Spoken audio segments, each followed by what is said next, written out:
Alright, let's take a quick look at the post-punk band Gang of Four.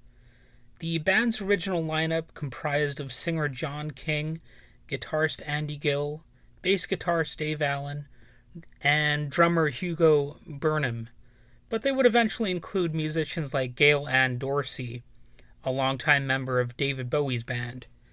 The band has remained successful over the years, having released a number of well-received studio albums, many of them written and produced by Gill. They're also well known for their first hit, Damaged Goods, which is definitely a good song. Check it out sometime, if you haven't already.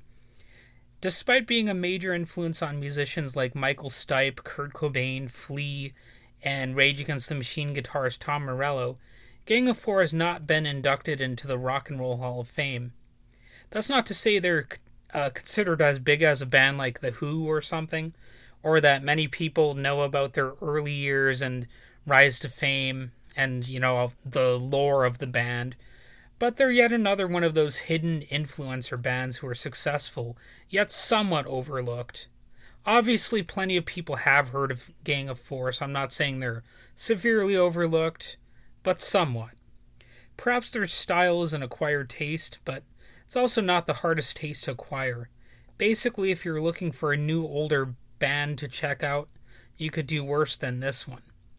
The band formed in Leeds in 1976, and they're definitely a good rock band, or post-punk, or however you want to categorize them. Personally, I'm fine with just calling them punk rock. I don't really care that much about adding post or proto and or whatever to a lot of these bands. But anyway, even if some of their political theme lyrics might turn some people off, I think some people are still capable of looking past that anyway. Then again, most people who don't give political bands a chance are probably stupid to begin with. That being said, their music, I should emphasize this, is pretty solid overall. In fact, I'm a little tempted to compare Andy Gill's guitar work to Pete Townshend.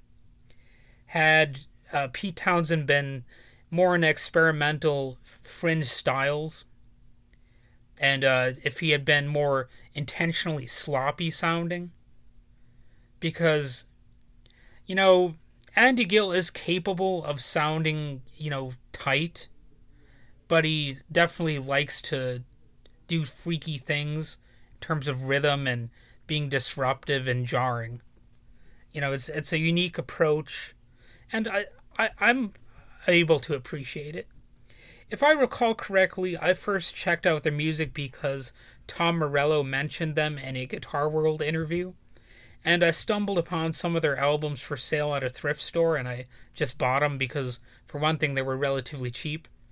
And sure enough, I brought them home, and they were some very good albums. Their music is often a quirky blend of almost robotic or machine-like rhythms, added to it with occasional freeform sounding, likely intentional and precision, as I kind of hinted at earlier. However, don't let my own imprecise descriptions throw you off. Gang of Four is a band that's definitely worth checking out.